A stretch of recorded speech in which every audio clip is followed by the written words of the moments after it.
Welcome back to Just Giants with Grump and the Cranky Fan, your favorite Giants podcast. I am your host, the Football Grump. With me, as always, is Mike, the Cranky Fan, and we have a jam-packed episode. We have a lot of stuff to get into. Dolphins, Giants recap. We've got some breaking news, and we're going to end this episode with a 53-man roster projection. So first and foremost, how are you doing, Cranky Fan? Normally we're a little more flexible in the off season of recording shows on Monday night or Tuesday night based, around our breaks and, your schedule with Giants Nation. And this is one of the times where I'm very happy we actually waited till Tuesday night to record because we've had some major stories happen, today and even right up to almost recording time that we need to talk about we would have missed. So I'm glad we are as up to date as we can be with this show. Yeah, seriously. I mean, significant impact on our 53-man roster projection. So we're going to get into that before the Jets game because they just moved the dates around this year. It's just impossible. It'd already be out by the time we do an episode, and I don't really feel like doing an episode on Friday night after the Jets game just to get in, you and me's like 53-man roster projection. So I think we have a pretty decent view of what that's going to be right now, and we can have the conversations about the spots that are more like going to be down to the wire after the Jets game decisions, and that's perfectly fine. But most important thing, honestly, is we learned today at practice, non-contact, Calvin Austin in a one-on-one drill went down with a knee injury, had to be carted off, prayer circle, the whole 9 yards. Everyone's saying it looked to be as bad as it looked to be, which essentially just means stop thinking about Calvin Austin, right? Shit. Yeah, it's a tough break. We've been relatively injury free with key guys and guys at the bottom. So we've had true guys getting ready for the season and true competition for roster spots. And this late in the process, after all of off season, after 2 games, for something like this to happen, it really sucks for Calvin Austin. So we're gonna have to move on. I think it sucks for everybody involved. I mean, it sucks for the team. It sucks for Jackson Dart. It sucks for John Harbaugh. I think that, I know that in the previous offense, the slot role had a much more prevalent emphasis on the offense, and that's not necessarily going to be the same emphasis in this offense, but Calvin Austin was a significant target for Jackson Dart throughout the spring and summer. The slot position is still a huge role. They are still running a ton of 11 personnel out there. And Calvin Austin is a talented wide receiver. I think John Harbaugh knows that. I think he recognizes that. And I think that they had planned to use him significantly. So this is a huge blow. I agree. So how the question becomes, and not to jump ahead of our 53, but how does that impact the wide receiver room as far as roster spots and as far as sliding in who's taking what role in the pecking order of that role? Yeah, so I think this actually solidifies more of a role for Darnell Mooney more than anybody. So, in a lot of ways, Darnell Mooney and Darius Slayton feel like each other's competition and each other's comparison. They both are extremely fast. When on the outside, they are the vertical threat that pin safeties deep, that force safeties to have to play deep and allow the underneath thing. But they do run a pretty decent route tree. They don't just run go routes. This isn't Jalen Hyatt that we're talking about. And I also think that he's, pretty good attacking the ball in the air. Now, they actually also both have drop problems. The big difference, I think, between Darius Slayton and Darnell Mooney, aside from size, where Mooney is a little bit shorter but significantly lighter, is Mooney has a lot of slot experience with Matt Nagy in Chicago. So I think that he's going to slot in there. This is a way to get both Darius Slayton and Darnell Mooney on the field at the same time. In 11 personnel, moving Darnell Mooney into the slot, which, again, Malik Neighbors can move into the slot as well, and you can have Darnell Mooney and Darius Slayton on the outside. That was already a possibility, if you wanted to. But now without Calvin Austin, you just slot Darnell Mooney in the slot and keep Malik Neighbors and Darius Slayton on the outside in 11 personnel. And that'll work just as well. And then, of course, keeping in mind that Isaiah Likely is a huge part of this offense, and so will Theo Johnson. Yeah, I guess my question is, in the beginning of this season, as Malik Neighbors is working his way into game condition and game reps. How do you see that impacting, like taking some of the snaps that he would be taking, especially on, maybe more obvious, rundowns and stuff? Well, I mean, now we're getting into, so we're talking about only like the first couple of weeks, right? As he Correct. ramps up. So Correct. one thing to keep in mind here is that we're going to talk about significant game planning. You know what I mean? So like, Mhm. how do you want to run your offense against the Cowboys? Malik Neighbors, obviously Malik Neighbors is the engine of the offense in a lot of ways, right? Like, so he's going to be on the field no matter what. But I don't know how much they're going to want to attack on the ground versus in the air against the Cowboys, against the Rams. That's going to play into it. What weakness is it that they want to exploit? Are they going to try and exploit linebackers, in which case slot presence and the tight ends are going to come into it more? So we're getting into game planning once we talk about specific games, when it's just like, the first 2 or 3 Yeah, games. So I I'm not sure how easy this answer is what I'm saying. It's not quite as well, vanilla. I guess let's put this, assuming game plan, put that aside for a minute. On the snaps where Malik Neighbors would be taking in that game plan, as I don't think he's going to be taking 100% of the snaps that they want him to be right away. I mean, again, he hasn't played in a preseason game. He just got the red jersey taken off. I imagine over the first, it may not be a very long period, but I don't see him getting 100% of the snaps that, okay, for your role you're out there for. So that's my question. Yeah, and I agree with that. I just think it's hard to know how much of that is going to be snap shared, right? Like, he's going to Mhm. get some snaps, but how much of a role would he have had given this game plan here and there? And I think Right. the answer is already in what we've seen in the depth charts. We already know what this offense looks without Malik Neighbors out there on the field. They have Mhm. Barrios. We had Calvin Austin in the slot, and then the second in the depth chart is Braxton Barrios in the slot. So if they run 11 personnel without Malik Neighbors on the field, which is essentially what you're asking, is it's Mooney and Slayton on the outside with Braxton Berrios in the slot. Mhm. That's what we've seen. That's all I can assume at this point. So I Gotcha. think most of the slot duties for Calvin Austin will be taken up by Mooney, and then in other scenarios, such as when Malik Neighbors is taking time off or whatever, Braxton Berrios will take some pure slot role as well. I think. He's going to Gotcha. have to be active anyway for punt return duties. So uh, Gotcha. that's how I view it. Yeah. Okay. Me too. So Okay.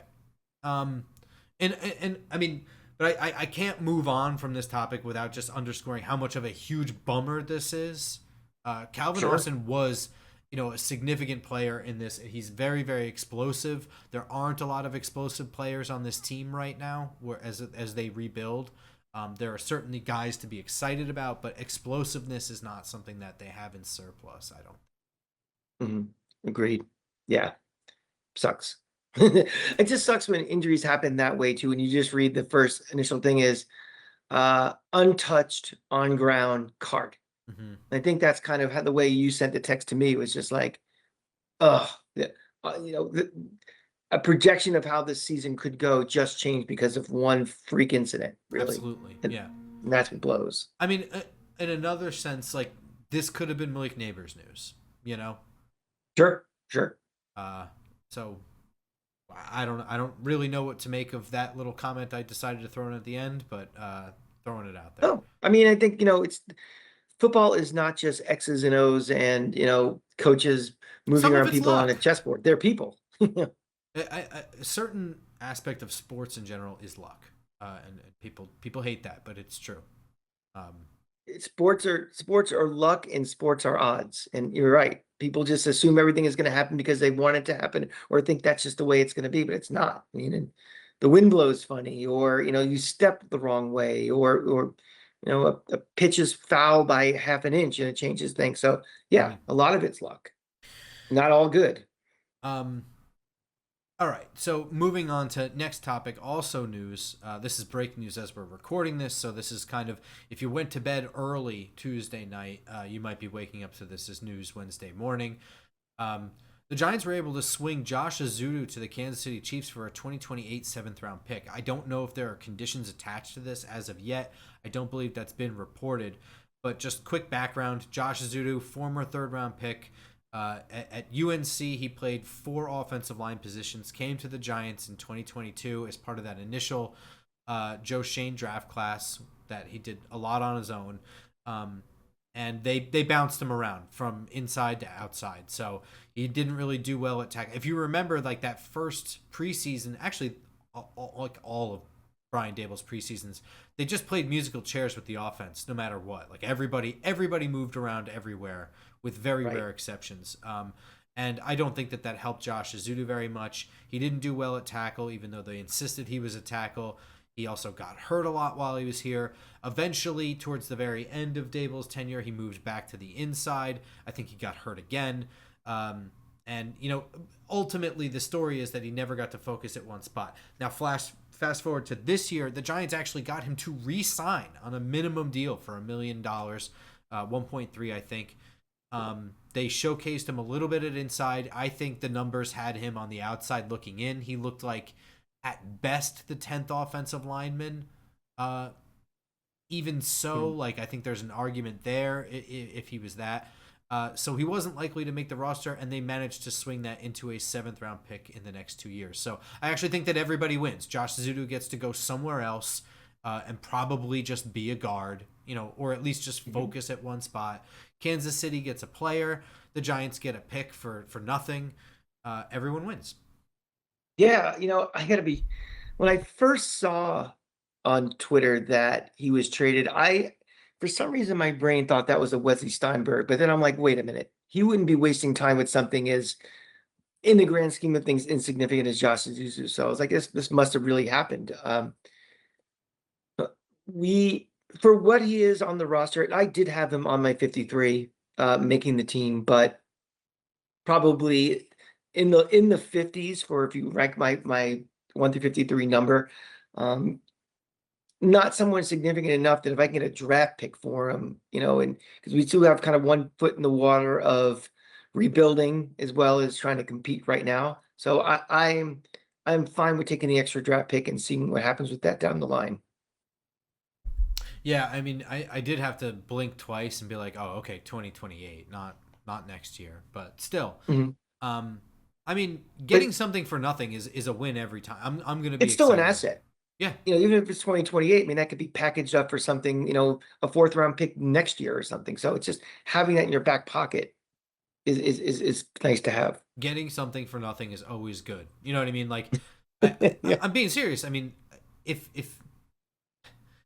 it's you weren't gonna have him, so he winds up with Kansas City. You get a nickel for it. Okay, cool. Now you have a nickel. Yeah. It doesn't Yeah, matter that it's not $1. It just you got something. Even if he did make the roster, the odds of him playing were low, and if he was playing, it means something disaster wrong happened. Absolutely. Yeah, and I think in the larger situation here, we've seen, and again, I don't know who's running the IRGC here, but we've seen 2 offensive linemen traded for assets long before cutdown day. 2 guys that were not likely to make the roster. This is not something that we've seen in the last couple of years with Joe Shane, so I don't know. And again, like, this isn't necessarily a shot at Joe Shane. Maybe Brian Dable, wasn't willing to get rid of guys or make decisions on guys early enough, or wasn't encouraging Joe Shane to work the phones.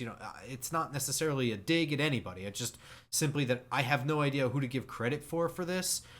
So I'm going to give credit to everybody. This is good shit. This is working, churning the back end of the roster in a different way. Instead of acquiring talent off of other teams, this is at least, working the back end of stuff. You're turning garbage into something. You're recycling now.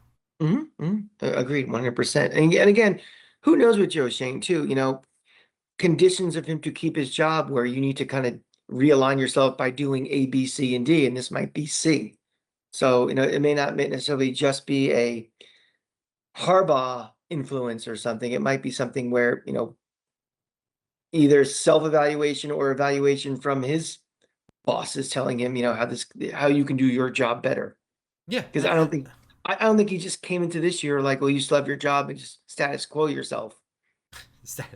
uh, yeah, I'm just saying, like, I don't know if all the credit is going to, one guy, or, at minimum, I think the guy working the phones and working out the deals is Joe Shane and getting what you can get. Great. And this getting a 2028 seventh, like I said, this is kind of a nickel in the scenario, but it's certainly getting $1 when you get a 2027 sixth for Daniel Falalele, especially when he legitimately put out bad tape for us. Yeah, That's working the phones, man. So for sure. hats off to Joe Shane on that one. Yeah. I have no notes, but I have a lot of notes on Giants Dolphins. So that is Yes. the headline of this: Giants 26, Dolphins 3. We're gonna kind of get to a little bit of position group stuff because this really was like watching a practice because of the joint practices. No starters for the most part played. Only like one or two guys here or there who missed time in the week before, or is involved in a position switch of some kind or something like that. But this was pretty much all backups. Dominant though overall for the Giants, backups on backups, right? Oh, I would definitely say so. I mean, we'll caveat this a little bit by thinking that I think that Miami would be one of the two worst teams in the league this year, but that doesn't matter. You still have to do your job. And if you're bad in one-on-one matchups with the other guy and you can't consistently beat that other guy, that says more about you than your opponent. And it Yeah, was nice to you're see. supposed to look good in these situations. You're supposed to, and right. And it didn't look like a collection because backups are not as cohesive as your starting offensive line or defensive line, for example. So it was good to see, you know even a comparison of apples to apples. If you compare the second half to last week's game to the second half, most of this game you can see the improvement. And that's all I want in preseason. I want nobody to get hurt. I want to see this team preparing for the regular season by getting better each week, and I want to see competition for some spots. And I think mission accomplished this week. Um, I agree, and I think it's I know you don't look at this and go, oh man, like they look great, they dominate, like, but essentially this is what you want to see. This is this is what they're supposed to look like, and it's just checking off boxes of affirmation. And like you said, there was progress to be seen here in some regards, but the thing that sucks about watching this game for progress is that it's all backups. So I'm not as interested in the progress of some of these guys. I'm interested, but not as interested as I am in like how is Dart doing in the pocket. You know what I mean? Like that is like my sole focus in some regards. So, but But we get something, if we were privy to watching the two joint practices, we would get that sense. So it's absolutely not like it didn't happen. We just didn't see it. correct. Yeah, and that's what stinks for us. Um, Correct. but I want to start on the defense, and I want Sure. to start there because number one, the Giants I think won in all three phases of the game, and that's what I mean by dominant. Like it really wasn't close in all three phases of the game, um, Yeah. and I think most so. Actually, let's start with special teams. I think it was most so in special teams because we were punting the absolute Christ out of them, and we were pinning them deep. Um, Yeah. they really couldn't do anything on special teams. But really, I just want to mention that Stout was money. But the bigger thing is that this is the first time we got to see Dominic Zavada, and Dominic Zavada was money in this game. Did you have any other special teams notes? Anything else you wanted to say about like that kind of thing? I just see it all kind of seem clean and again, if I don't think about special teams, that's good. Mhm. And that's kind of how I felt about it. It wasn't like cringing when something bad was happening or just like a clown show. This is clean and all good. So that's good. So a couple things I noticed. I mean, Zavada didn't really have a long kick. I have the notes Mhm. somewhere, but I think he had like a kick from like 40 something yards. Doesn't matter. The point is that he made an extra point, made all of his Totally. field goals. I think on kickoffs too, it's not like he's just a big leg. It does look to me like he's trying to land them Mhm. specifically out of the end zone and force a return.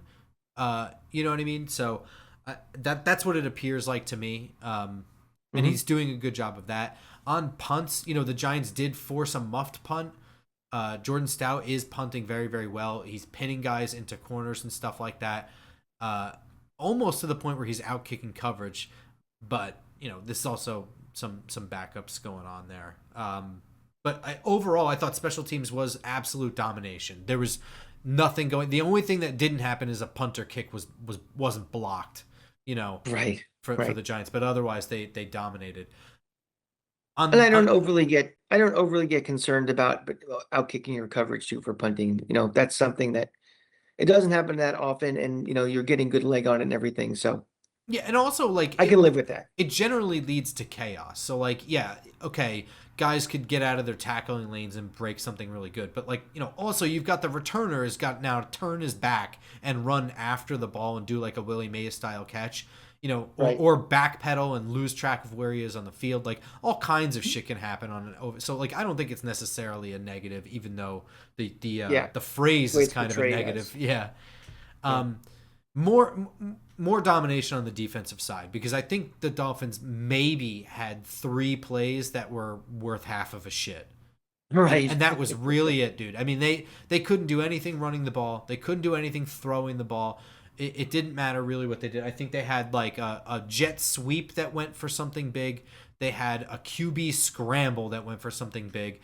And then they had a throw to the outside that was completed. So I really wanted to focus on the defense because I think that's the side of the ball I'm more concerned about, both with the defensive tackles and the secondary. And it always impresses me when you have a dominating performance like that in preseason because, again, you're not necessarily game planning for a team. It's not like you're watching film of Miami and saying, we're going to do this. We see these tendencies. You're basically running your stuff. And when you're just running your stuff, it's like, I'm beating you. I'm beating you off the block. I'm beating you. It's just You winning. know, Yeah, you're just winning it's all of just your winning. one-on-ones. And when your guys are just winning, that's very good. Yeah, 100%. You're right. That's when it's kind of like this in preseason where it's pure domination and when you're just lining up and playing like vanilla defense versus vanilla offense or whatever. Mm-hmm. That's just when the team sport becomes 11 individual sports and 11 people on one side win. That's kind Yeah. of what it looks like. Yeah.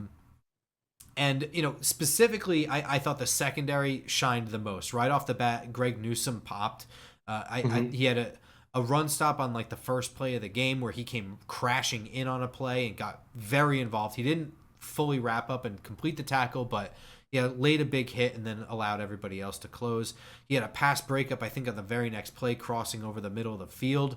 And then he had a really nice run stop on a stretch play where he fought through a block on the outside. So I thought he looked good. Deontay Banks had 2 pass breakups. Paulson Adebo had a pass breakup and then stopped somebody short on a long third down. Tyler Nubin had a pass breakup. Jason Pinnock always looks good in my opinion. And Ardarius Washington looked good too. So I mean, those guys, I think, without question, collectively, I thought they all looked good. I agree. Does Banks surprise you at all? Does it feel like and again, I'm not as much of a film guy as you are. Does it seem like his technique is getting better? Like just him like looking for the ball now when he hadn't been doing it for so long and us getting frustrated. I think there's evidence of that, like in practice. In this game, the way he gets his head around in this game, where it's over the middle of the field, that's where he is more confident. It's when he's turned around with his back to the ball that he's less confident. That like we haven't seen that in a game yet. That's where he just doesn't trust himself. He doesn't trust that he's in good position, that he can take his eyes off of the receiver and look for the ball. That's what really. And he's not a rookie anymore. I mean that lack of self-confidence, it's getting late pretty quickly for him. Yeah. Like when are you ever going to have that? Well, that's true, and I think that perhaps coaching, was not really helping him with his confidence. Getting called out publicly, I guess, wasn't really helping him. That was not necessarily the way to motivate him. I'm not really sure what it is. I mean, I'm not one of those guys that cares about things like this, but he did post like an Instagram story saying that shit was fun again. So I mean, I as much as that might mean nothing, I think the fact that he feels happy might have something to do with him playing looser. I mean, when it comes to the cornerback position, I don't view him as a bust the same way I view Jalen Hyatt, where it's like Jalen Hyatt busted because you took a gamble on him being so good at one trait that it was okay that he wasn't good at other traits. Deonte Banks is not that guy. He busted because I don't know. Like he has all the athletic traits. He can do all of the things. My best guess is that he just lacks the confidence at a position that demands it. That's my Some, best guess. you always hear about guys that are gamers, like, oh, they may not practice well, but he's a gamer. He might just be the opposite. I mean, when the lights go on, the bright lights, sometimes they guys don't have He it. just pisses his pants. It just me, yeah. So he might be just a guy who's a pisser. I mean, I'll say it like this. So I'm encouraged by it. I think it's a work in progress still for sure. Um, I think that we're looking at Greg Newsome and Paulson Adebo as our starters.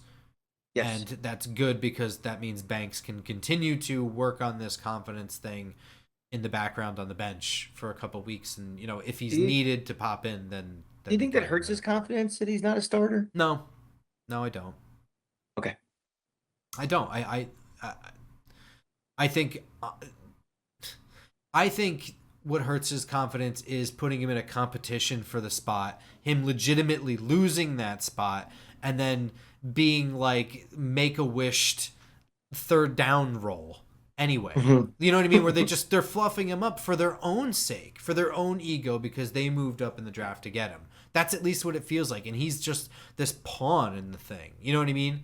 I Yeah. think that is worse for his confidence. And then you're putting him only on third downs. That's like the money down. So then he gets targeted and then he blows up the only time he has in the field. I think that's far worse for his confidence than just being like, look, we brought in this guy for, $8 million or whatever they paid Greg Newsome. And Paulson Adebo's here for a lot of money. Maybe you get playing time. You're playing really well. Just keep doing what you're doing. I think that's better for him. Okay. And you mentioned Adebo playing better. That's kind of a sigh of relief for me. Yeah, seriously. I don't want to say that it was overblown, but I think it was just that we forget that Paulson Adebo was never a lockdown corner. He is somebody that allows catches and then also makes plays on the ball. And you take the good with the bad with him. And Hmm. it's possible, now that we look at the cumulative, that maybe that was just the beginning of camp. A lot of catches were being caught. And then, like, in the last couple of weeks, he's had like 5 picks. And he's had Uh, things going on too. is that something I probably should know and forgot or something? Or I thought there was some things he had going on in the background that was kind of maybe taking some attention away from him, and uh, he's better now. maybe I don't know. Yeah, I don't remember that. I Um, believe so. uh, Check that. Hey, check that. If that's nothing you've seen at all, take it out. But I think that's what Bobby and I were yeah, talking about in West Virginia. yeah. Okay. It's very possible that I just missed that. Okay. I do want to focus on Drew Phillips because he had two really good plays. One was a forced fumble. That's a huge move. He had another really good run stop where he jumped through a wide receiver block to make a play on the ball. But he had the one really bad play, one of the explosive plays, which was like a wheel route or something like up the sideline. He's in good position, fouls the guy, and the catch was caught anyway. Yeah. So and that has just been Drew Phillips. He's very good aggressive downhill, and then when it comes to covering routes down the field, he panics and bad shit happens. Seems like a theme on several of these guys in the secondary like that. There's just the one play that ruins the other four or five good ones that we see. I yeah, I think so. But I don't think that it ruins in the same way as like something way more catastrophic can. Like again, like busting a coverage to me is like a huge error. Being in Mhm. good position and then panicking at the catch point to the point where you foul the guy and then whatever and makes a really good catch. I think being in good position counts for a lot more. But Yeah. I think it's more so that it's more of the same from Drew Phillips when they brought in Ardarius Washington, who's continued to look good in that role. And I think that this does reduce Drew Phillips to roles where he's going to be more in a blitzing situation or covering someone that you hope is more towards the line of scrimmage. I think they're going to rely on Washington more. Hmm. Yeah. Um, Defensive line, I think looked better, but nothing really majorly of note here. I thought they stuffed up the run pretty well, and there was consistent pass pressure. I think the best things to note is, or the three big bullet points is Chauncey Golston moved to the inside to see what they can do there. And Darius Alexander, he continues to not look very good against the run. Chauncey Golston looks like he's basically what they want out of that. If they could make Darius Alexander as good against the run as Chauncey Golston is, that's what they'd like. It's not happening, so Chauncey Golston moves to the inside. That's what he looks like to me. Those are two of the bullet points. The last bullet point is that Bobby Jamison Travis is a big guy and can sort of hang. So I think that he got himself a roster spot, whereas a lot of late round picks like him would probably be a practice squad guy. Nice tease for a 53-man later. Yeah. Overall, though, I don't think that I saw anything from this defensive line that was remarkable.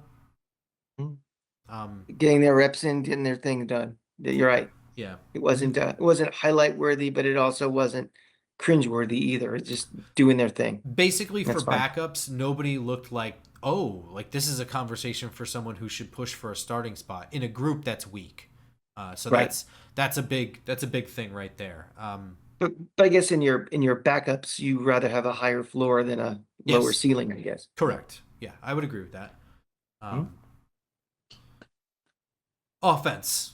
Jameis Winston was absolutely in control of the offense and in control of the game. I think he looked mostly flawless. I think he had maybe one flubbed pass. One pass that I think was just outside of the reach of Chris Manhertz. And then, other than that, I thought he looked really, really good. And he also had a great 2-minute drive to end the half. Yeah. But, we know that's in Jameis.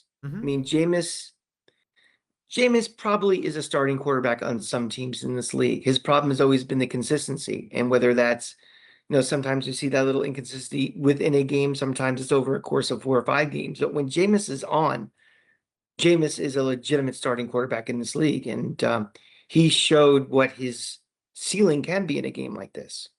Yeah, and I think that he showed us 2 really key things. Number one, that this offense can function. This is kind of the best that this offense has looked, so that was important. Less so that Jameis was in control, is that the offense looked like an offense. It was moving. Guys were getting open. Passes were in rhythm and on time. Things looked without functional. Arguably the 4 best people in that offense playing. Correct. Yeah, absolutely. And then the other thing is that, okay, not only does the offense look like it can function, if Jameis has to go in, he can function in this offense. So those 2 really good things to see right there, that Jameis was in control of the game. I think offensive line-wise, JMS and John Runyon got their time in there because I don't know why John Runyon, honestly, but JMS missed the last week with the concussion. The big thing was Marcus Bowe at right tackle and J.C. Davis at left tackle. And J.C. Davis played the entire game, and both of those guys looked good. J.C. Davis, I think, actually looked a little bit better than Marcus Bowe in some regards. This is just great news. This is, my God. More foreshadowing. Offensive tackle depth. I can't even understand this. So this is, I'm trying not to get too wrapped up in this. It's been small sample size with Marcus Bowe, and it hasn't really been amazing with Marcus Bowe either. And it's been a very small sample size with J.C. Davis, but the early returns look very, very good, and I'm happy about them. Enough. There's a taste I want to see more.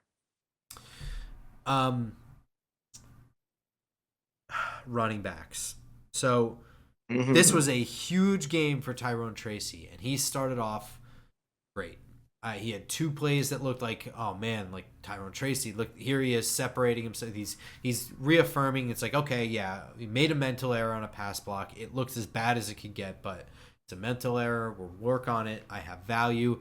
And then the killer play. And I understand wet ball. It was raining, whatever. But you can't do this. You can't fumble non-contact, just changing ball hand from left hand to right hand. Just can't happen. Right. Especially for a team that, for the last 10, 15 years has really been, they really emphasize it. Going back to Tiki Barber, where we've been individual coaching to make sure that, the ball doesn't come out. For whatever reason, for stuff like that. It's kind of unacceptable, especially when the spotlight is on you right now. So it's a tough look at the wrong time for Tyrone Tracy. It really is. And I want to emphasize something is that I don't think that like it doesn't reduce his value to the team. It just it makes him feel less reliable. These are two really Hmm. big strikes against his reliability, and I think it just reduces his role. Like his role on the team is still the most explosive back that they have. He has that Right. one cut ability. He has the burst, and he has really good vision. Like this is a player that I think has a lot of value to the team. But how often he sees the field and how often this coaching staff, whether it be Willie Taggart, Greg Roman, Matt Nagy, or John Harbaugh, any of those guys feel confident in him being the one on the field. It may just affect the snap share where they just feel like, And you know what, Devin Singletary is the guy I'd rather have right now. That's this may kind of how it feels. this may not have been a big of a deal last year with the old coaching staff, who he already had that trust level. But you're right. Everybody gets to wipe the slate clean and they're starting fresh. And you're right. This could impact his snap counts and his touches. I think And at somebody's least for somebody's like gonna have to fight through too. I I think at least for the start of the year, like this isn't meet the parents outside circle of trust moment, but it is something where it's just like it's a it's a short spring, it's a limited summer. There's only so much they can do and only so much you can show. I think that Tyrone Tracy has probably shown John Harbaugh a lot in the spring and summer that's positive. It's unfortunate that he's had two major negatives right now. It might set him back for a little bit, but he has more practice time. I like I said, his role is not gone.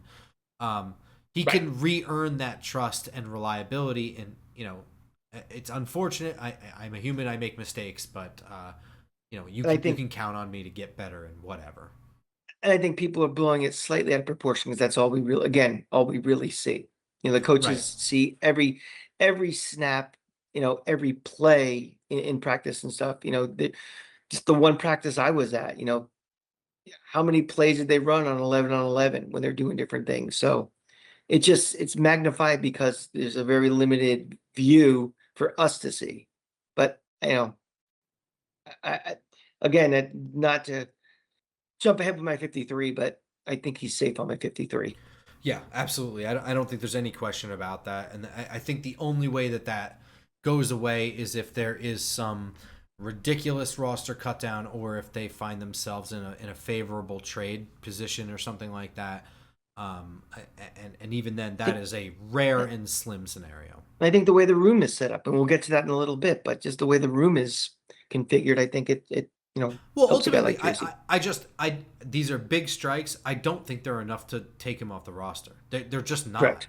Even whatever. Even if this wasn't his first time with this coaching staff, like they're not that serious. We're not cutting him for that. Correct. Um, last thing from the game, uh, Odell Beckham Yes. had a comeback route that wowed a lot of people. Pretty cool again against backups. We already knew that. Unfortunately, look, that this isn't his fault that the Dolphins, they had a joint practice. None of the starters played. It's not his fault. It's not the coaching staff's fault. But what I still need to see, I'm not able to see, and that sucks. So I'm hoping that I get to see something from the Jets game because that You know comeback what I route saw? doesn't tell me enough because it doesn't overwrite a clear drop in the end zone. Yeah. That I can't unsee. There's some things I couldn't see. There's some things I can't unsee, and that was one thing. And you know, you can run against air. You can make juke moves. The NFL can put clips on their official site of him catching one-handed passes when no one's covering him. You are a receiver, and job number one of receiving is to catch the ball. And if you're in the end zone, let's put it this way, Grump. If that was Darius Slayton who dropped that, he would have been crucified by me too, because I've the longest time not been on the Darius Slayton bandwagon of a guy who, in the biggest of spots chokes. And the fact that that's kind of like, oh yeah, we dropped it, well, whatever. Like we're talking about Tyrone Tracy, the one bad play he made Some people wonder should be on the roster or not. Well, this is a one bad play that's just being sugarcoated by the fanboys out there.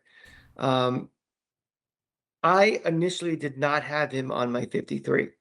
I would have gone through all the reasons why I didn't. And that changes right now, but unfortunately, he was fighting for a roster slot, not necessarily the position that he wanted, I don't think. And you have to be able to prove you belong in this league. And it may not be fair to him, but I don't think he's proven he belongs right now. But he's going to get, the benefit of, the injury to probably get him a spot on this team. But again, when we talk about the wide receivers, we'll get into much more detail about what his role actually is. Yeah, yeah. So I think this is the perfect transition into that 53-man roster, so we can start talking about that stuff. But all right, let's talk about Odell in general, right? Like he had a lot of things to prove. Number one is that he could stay healthy, and so far he has. Box checked, right? Like I feel good about that so far. He's survived a summer, and nothing has set him back. I don't believe he's had to like go off to the side for anything at any point. He's taken hits in 2 games now, never had any issue as far as I've seen. So he's checked as much of that box as he can. He's proven that he still has agility and speed. So like he in practice reps and whatever, he shows that he belongs as an NFL player still. That part hasn't quite left him. In terms of his competitiveness, that is not something that we've been able to see. He has not yet shown something to demand a roster spot. And I'll push back a second. In that instance where he's in the end zone and a ball is coming right at him, it doesn't matter who's covering him. That's on him. And you need to be competitive to make that play and score. I'm aware of that. That's not what I'm saying. He's not up against NFL talent. He hasn't shown like a competitive getting to the drop itself. Okay, that's a separate issue because that has getting open is the problem with age, right? As guys get older, as they get hurt more, it's can they move the way that they need to move for the position? I understand that hands are competitive is not exactly the right word. Then I know what you're saying. I mean, in terms of I mean, he hasn't been up against NFL competition in that regard. He hasn't in terms of the coverage, he hasn't been up against NFL coverage to show that competitive, if he can compete at that level. To show that ability. Yeah, exactly. That's what we haven't seen yet. The hands thing is a separate issue. There are people wiping away the hands thing because it's like, I know Odell can catch. It was like, okay, I think you have selective memory is the problem because Odell can make amazing catches. Odell can make routine catches. Odell also drops routine catches, and that's always been who Odell was. Half of that boat meme from 2016 is how poorly he specifically performed in the playoff game following that boat trip with the drops. The 2015 You stole my thunder. Stole my thunder because I was going to bring that up. Yeah. The 2015 game against the Carolina Panthers that you and I were at a Christmas party for is overshadowed by the fact that he got into this spat with Josh Norman for the entire game. The opening play of the game was a play action play that had him streaking wide open that Josh Norman bid on, and he was all alone and he dropped it.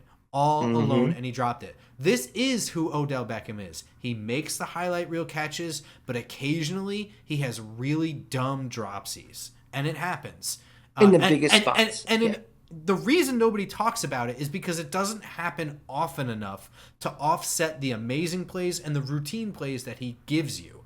So that's why it's never been like a narrative about him. But it is certainly a thing that he does. So 100%. it is a reminder that is still who Odell is. That hasn't gone away with age. He hasn't fought his way through that, or I don't even know if you can do anything about that, because Victor Cruz had a little bit of that too, and people forget that. But so I view that as something else. That's still there, but I need to see him compete against ones personally to show that he belongs. But as we get into this 53-man roster conversation, I think it is important to note that I think he has backed into a spot. And I say backed in because I do not believe that he's taking Calvin Austin's spot. I believe that he's taking the roster spot that is vacated by Calvin Austin's non-presence, Mhm. right? Like, so he's Like not 100% elevated agree. up the depth chart. He's just suddenly on it now. Right. So, If you're so trying to decide between, wide receiver, wide receiver 6 and wide receiver 7, he's now wide receiver 6, but he's not necessarily wide receiver, you know, three, yeah. playing. Yeah, exactly. So let's get into our 53-man roster here. Let's just go down the position list. Yes, let's do it. Quarterbacks, I've got two. You've got two or three. I have 2. Okay, so we just both went Dart Winston. Yes. I think that eventually we'll find ourselves with a third quarterback on the roster a little bit later in the season because you get that free game day activation for the emergency quarterback. And Dart is, for whatever conversation we want to have a different episode, prone to being removed from games. And if you Right. just have two quarterbacks, then you're just stuck with two quarterbacks. It's a free roster spot on game day. I just don't think Right. for the initial 53, Jake Hayner or Brandon Allen are making it. And I just don't think they like Brandon Allen. I just think that he's not good enough. I think if Brandon that's the Allen, other thing. But I but, think but if Brandon Allen showed something, he'd be the third quarterback. I I think think he's just bad. well, I don't know. I mean, if you get to your third quarterback 9 times out of 10, you're an absolute fucking hell anyway. Like you need a guy to get you out of a game. That's his role. Is get us the hell out of here. Like Yeah. Or get us win, through week 17. yeah, like winning. No, because you don't have to do that anymore. Because once you get out of that game, you're on the phone calling for whoever. You're calling guys out of retirement. Nick Foles, what are you doing? Please God, help us. You know what I mean? Like Joe Flacco, get your ass to New York. So Yeah. like the third string quarterback, he doesn't really have to be good. He just has to play quarterback. You just don't want to end up in a wildcat scenario where Devin Singletary is finishing a game for you at quarterback. That's what you know what I mean? So Right. but I do think for the start of the season, two quarterbacks. Running backs, I have 5. I'm including fullback in with running backs. I have 5 too. Okay. Same ones you do. Okay, so Patrick Ricard is fullback, and then Cam Yes, Scadaboo, Tyrone Tracy, Devin Singletary, and Najee Harris, right? that's correct. That's what I got. I view Najee Harris as sort of insurance for Cam Scadaboo coming off of an injury. He's more of the bruiser that takes the hits and keeps on trucking. And so I think that's why he makes it. I don't know how often he'll be activated, but Yeah, tight ends. I went with 3. me too. Okay.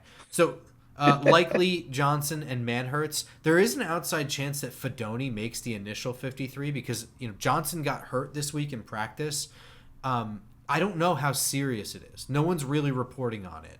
So I didn't make it like news or anything, but if it's something that's going to affect week 1, which isn't a while, it's like 2 weeks. So I think I had him as my last cut. Fedoni? Yeah. Interesting. I did not. So, Mhm. okay. This is what now we're getting into the tricky stuff here. So the two of us, we both have 9 guys so far on the roster. Yep. Do you have 9 or 10 offensive linemen? I have 10. Okay, all right. So we have we agree on the starting 5: Thomas Runyon, JMS, Maui Noah, and Illumina, right? Yes. Then you have the 2 roster locks at tackle: Marcus Bowe and J.C. Davis. Yep. Okay, and then your first guard off the bench has to be Aaron Stinney, right? Yep. Okay, and then I have a backup center. I went with Brian Hudson only because Lucas Patrick is playing through an injury right now. I think Patrick is a little bit more better, but I don't think that Hudson is as safe to stash on the practice squad as people. Jordan Renan doesn't think that, and I trust him. What did you go with? I had Patrick. Okay, so you went Lucas Patrick. Who's your other guy? Who's your 10th offensive lineman?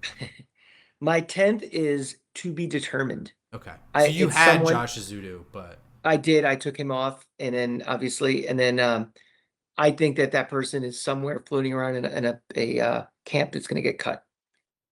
okay, so we'll pencil in, I guess, Evan Neal for you there because I mean, you Oh, have to I fill see. out 53, but you're going to essentially Okay, get I rid of took it Evan one more Neal. step. Yeah, let's put Everett Neal for right now, but He's not don't he's don't not get coming. comfortable. Yeah, Yeah. exactly. That's a congratulations on Monday and pack your bags on Tuesday kind of situation. Then singing the blues Tuesday. Yeah. Okay, all right. So that's our first difference. I only had 9 there.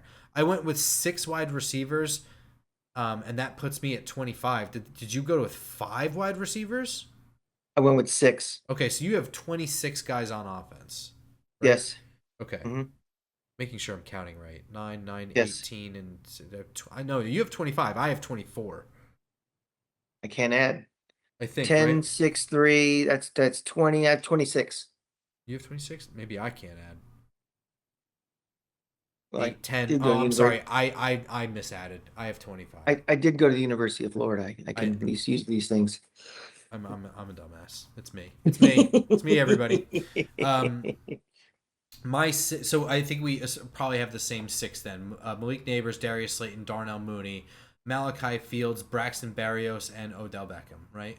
Correct. That is Okay. correct. And by the So way, everybody, we did not compare notes before this show. It's just no, not at all falling this actually. way. Yeah. So we have one difference on offense. I generally try to get 25 and 25 and then 3 to make my 53. I Mhm. don't actually care about that, but in this instance, I really was begging for a 26th person. We'll get into who our last out was. Actually, Mhm. let's just do it now. Who just missed the cut on offense for you? I had just missing the cut. Let me look here on my notes. Uh, I had I thought about Hyatt for a bit, but I was Okay. like, nah, he's garbage. He has to go. Um, it was kind of, it kind of went chalk with me. There wasn't really that many tough decisions and tough things to go with. So I really don't have anybody that was like I really agonized over who's that last guy. So for reasons that we'll get more into as we get to the defensive side of the ball, I was really Mhm. trying to get Dalen Cambry on the roster. Um, I'm struggling to figure out where the Gunners are coming from when we get through Mhm. this. That's a huge problem. Well, I mean, it's a problem. There's many roster problems. Right. That's for starters. And I also thought a little bit about Xavier Gipson because of the Calvin Austin injury.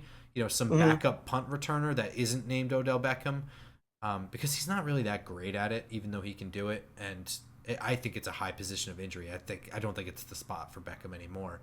Uh, but ultimately, I feel like Gibson you can just put on the practice squad. I guess Cambry would be that guy for me too. All right. So defensive line. This is a shitty one. I wound up with 6. What I did had you? 6. So I had Reader, Harris, Alexander. Those are absolute Mhm. locks, right? Right. At this point, I'm moving Golston to defensive line. I think no matter where Mhm. he plays, if it's on the end or whatever, he's going to be mostly hand in the dirt. Did Mhm. you have him in here too? I did. Okay. Bobby Jamison Travis, I think, has found his way from practice squad I to have him. roster. Yeah. And then I have Lecky Fatu as probably the Me best. too. But I have him in parentheses. He's my guy that's don't get comfortable. That's my roster cut down, you know, congratulations Monday, see you later Tuesday guy. Because he did not look great to me. Yeah, I can see that. I can see that as the defensive position where that guy is floating around somewhere else. I Yeah. can see that. I think Golston and Alexander are repetitive. It's a Hmm. redundancy right there, and Golston's ahead of Alexander in that regard. Bobby Hmm. Jameson Travis, I think, while he's earned a roster spot, it's way down on the depth chart. Like, not like I'm counting on him for a significant role. So you're missing a serious rundown guy, and honestly, I'd like a 7th for another rundown guy because Reader and Harris are not going to be able to play all the snaps you need. Hmm. Um, Outside linebackers, I wound up with only 3, but I wanted 4 pretty badly. I wound up with Burns, Carter, and Thibodeau. You? Same. Really? That's it, huh? I broke it out by edge and linebacker, so Oh, I okay. just had those 3 as edge. Okay. Inside linebacker, I wound up with 5. Where'd you land? I had 4. Okay, so this is probably where our numbers are going to even out. Um, Yeah. So Arvell Reese, Tremaine Edmonds, Micah McFadden, right? And then Jack Yep. Kelly. Yep. Okay, and then I added Zaire Barnes. I think Okay. that he's a decent linebacker in his own right on rundowns if you need him to be. But on special teams, he's an absolute animal. He just loves hitting people. So I think he makes the team in that regard. Okay. Outside corners. I have I just six. had I just had corner All right, so altogether. you have the nickel in there as well. Yeah. All right, Yeah. so this is gonna get a little wacky then. So Okay. let's do our best here. Outside Okay. corners, I went up with six. So I had Newsom, Adebo, Hood, Banks, and then I have Corey Black and Art Green. Me Um, too. okay.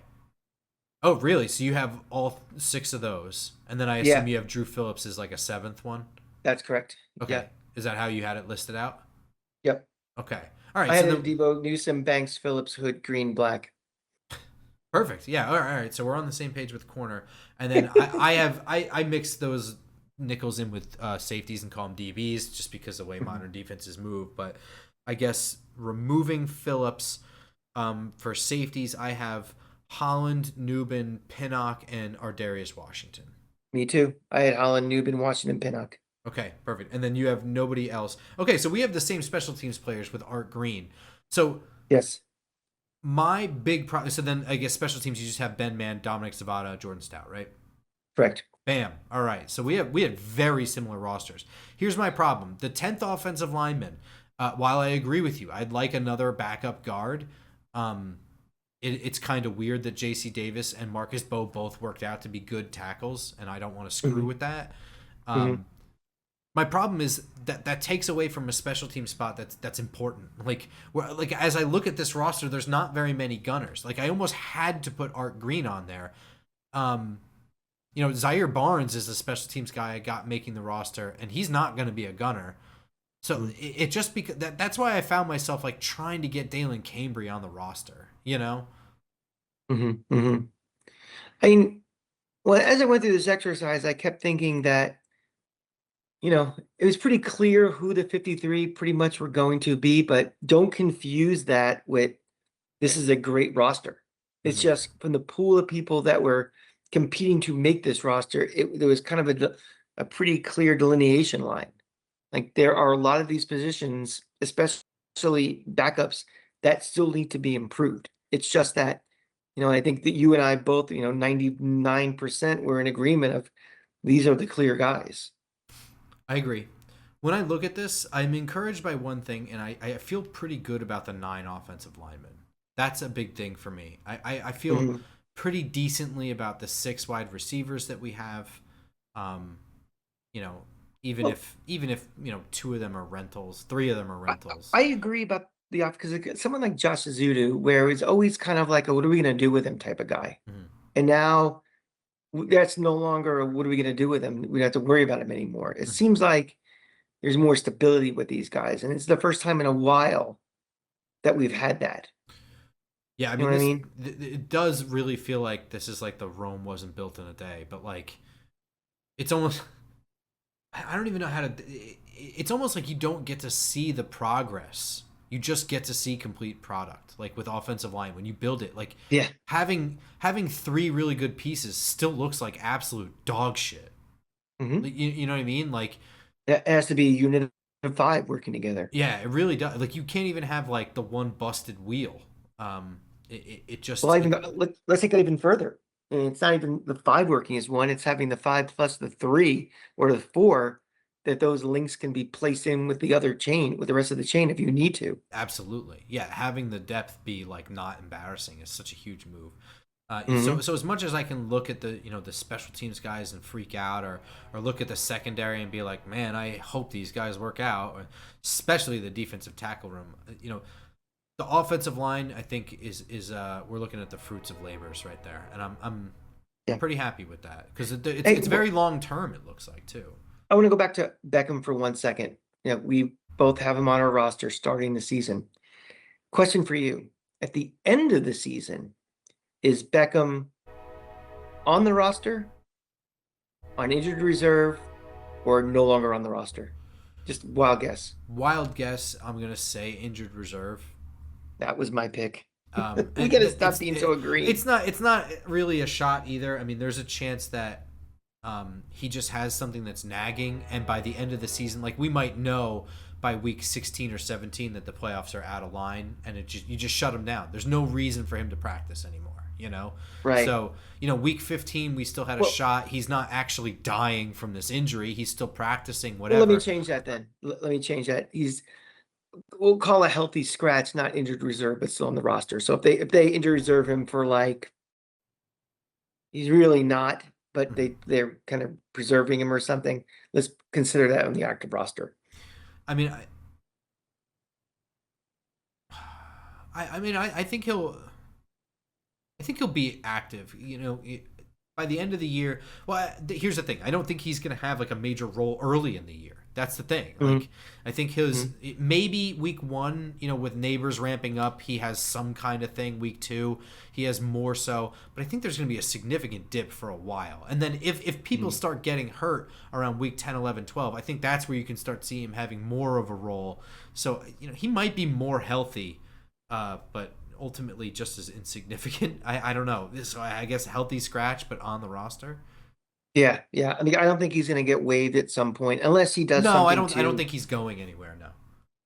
right. Unless he does something that kind of forces their hand, Yeah, I just don't. which I don't he kind of did anticipate that once. he did, but I think when he had a lot less to lose, like he was way younger, he had his whole career. There was a lot more promise to him. He pisses people off now, and nobody can come calling, and I think he knows that. So, I Right. don't know that it's going to be perfectly clean, and that we're going to have like no moments where we're like, God damn it, I don't want to talk about this, but now we're talking about this. Not saying that won't happen, but I don't think that he'll be in an interview throwing Jackson Dart under the bus with Lil Wayne sitting We next to him. we were texting earlier tonight, and I said to you, when do you think the first time he's going to have that kind of passive aggressive comment? And I landed on whenever we lose two in a row, and Mhm. he's not a major contributor in either of those two losses, you're going to hear something. Well, and the, part of that is people will ask. You know what I mean? Of course, That right? that is part of the thing, and it's he's just got that. He's always kind of toyed with the media in that way, where he just says what he feels at some point. He might say all the right things, and then at the very end of a paragraph, he'll say something that leaves the door open, or something like that, or Right. just make a facial, whatever. He'll just make a face that says a story, or at least turns into a story, which may or may not even be his fault. So whatever. Hey, Ultimately, look, it's something I was hoping I never had to worry about again, but it you learn that it doesn't matter. It's Odell this year. It was Kadarius Toney before that. There's mhm. guys. It's a common occurrence in the NFL, and it's on me honestly for letting it bother me. And for the record, I was against him on this team, but now he is going to be on this team in all likelihood. I want him to succeed. I want him to do well, well. well, here's the other thing too. Like every fiber in my body wants the story to end well. Odell Sure. Beckham was a great draft pick for this team. On my birthday, had the catch. I mean, he was sensational. That is still like a sports moment of the millennium. You know what I mean? Like that image of that catch.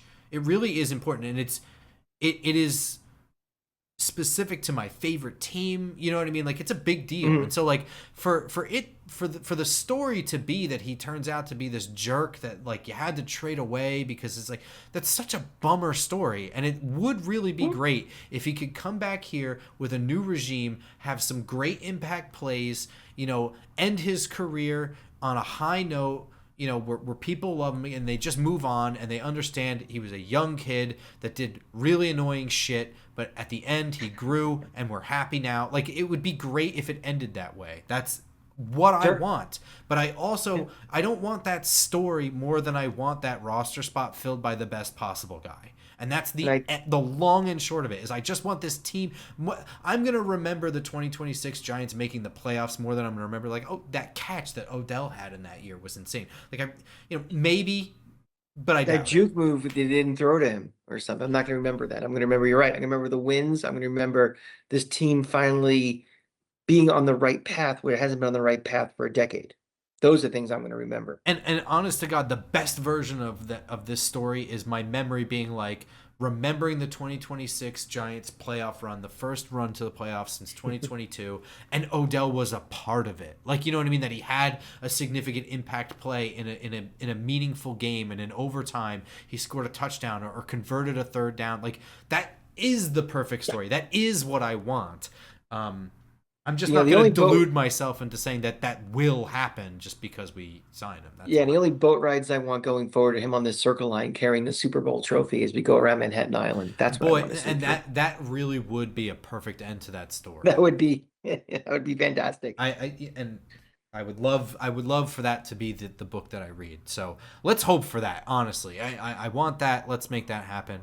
I got a couple of housekeeping things before we leave, Grump. All right, hit me.